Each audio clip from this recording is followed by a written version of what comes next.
Cuando Roma conquistó Egipto, no solo se apoderó de sus tierras y riquezas, heredó también sus misterios, sus dioses milenarios y sus templos cargados de poder.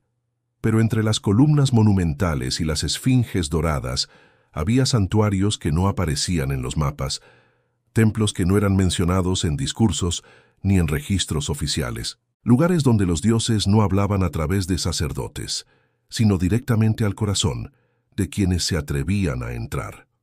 Hoy, en Roma Prohibida, revelamos los templos egipcios secretos que Roma mantuvo en las sombras, santuarios que sobrevivieron a guerras, saqueos y decretos imperiales, lugares donde los rituales prohibidos continuaron mucho después de la caída de los faraones. La historia comienza en el año 30 a.C., cuando Octavio, futuro Augusto, derrota a Marco Antonio y Cleopatra.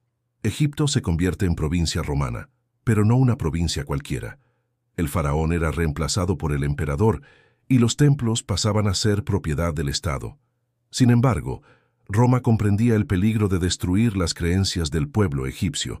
Por eso, decidió mantener los templos activos, bajo control. Muchos sacerdotes fueron reemplazados por figuras leales al imperio. Otros simplemente desaparecieron, pero en la clandestinidad ciertos templos se mantuvieron intactos. Uno de ellos fue el templo de Seti I en Abidos. Oficialmente cerrado al culto tras la llegada de Roma, continuó operando en secreto durante décadas. En sus cámaras más profundas se realizaban rituales nocturnos dedicados a Osiris, el dios de los muertos. Algunos romanos de alto rango, fascinados por la promesa de la vida eterna, acudían disfrazados a estas ceremonias. Se ha encontrado evidencia de inscripciones en latín mezcladas con jeroglíficos, lo que sugiere la presencia de iniciados romanos en cultos egipcios. Otro templo secreto fue el de Serapeum en Alejandría. Aunque fue destruido en el siglo IV por fanáticos cristianos, documentos antiguos hablan de pasadizos subterráneos donde se realizaban rituales oscuros dedicados a Serapis, una deidad híbrida creada para unir creencias griegas y egipcias. Según el historiador Amiano Marcelino, algunos emperadores como Caracalla visitaron estos pasadizos, atraídos por oráculos y promesas de poder absoluto. Incluso Nerón envió emisarios al Serapeum buscando profecías sobre su reinado. En Tebas se encontraba otro templo olvidado, el recinto de Mut. Oficialmente relegado al olvido tras la conquista romana, en realidad fue utilizado como lugar de reuniones secretas entre sacerdotes egipcios y oficiales romanos. En sus criptas se encontraron máscaras de halcón cubiertas con pigmentos romanos, lo que indica una mezcla entre el culto a Horus y símbolos del imperio. Uno de los templos más enigmáticos fue hallado en el oasis de Dakla, en medio del desierto occidental. Excavaciones modernas revelaron un templo subterráneo completamente sellado, sin entradas visibles.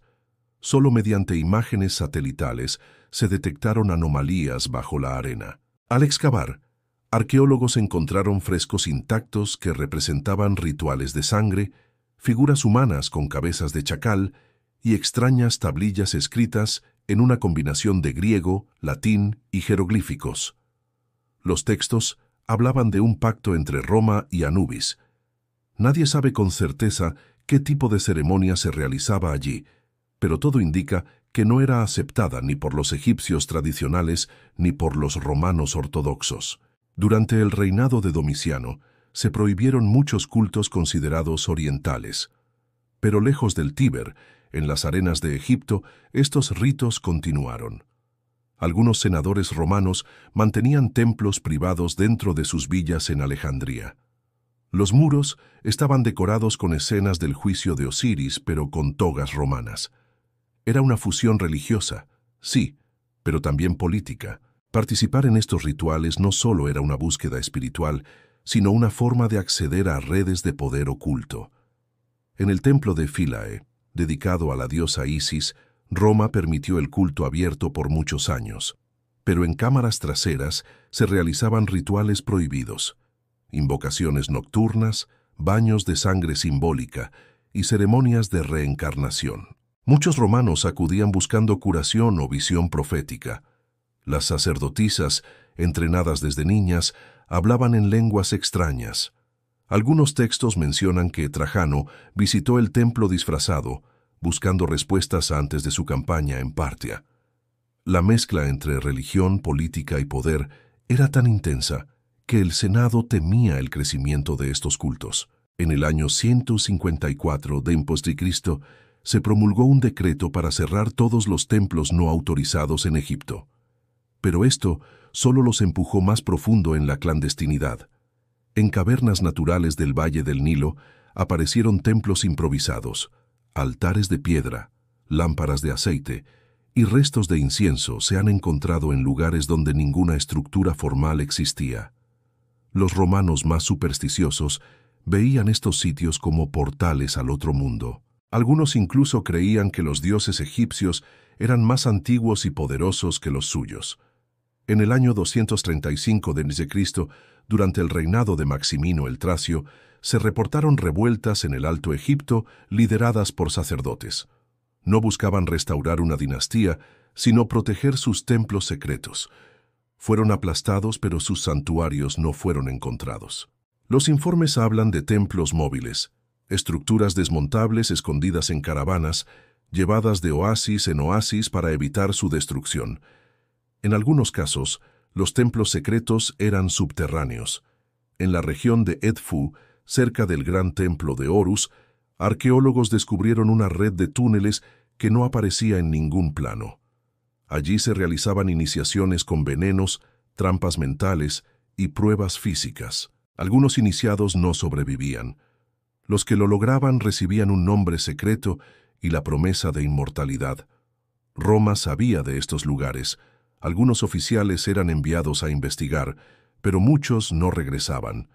El misterio era más fuerte que la espada. En las fronteras del imperio, el culto a Isis y a otros dioses egipcios se mantuvo vivo en secreto hasta bien entrado el siglo IV. Incluso cuando el cristianismo fue adoptado como religión oficial, los templos secretos siguieron funcionando. Se adaptaron. Usaban símbolos cristianos en público, pero en privado continuaban con sus rituales ancestrales. En Roma prohibida, no solo hablamos de hechos, hablamos de los ecos del pasado que siguen vivos, porque los templos secretos de Egipto no fueron solo construcciones físicas, fueron puertas a otra realidad, y aunque Roma intentó borrarlos, aún hay quienes escuchan los susurros de sus dioses bajo las arenas del tiempo.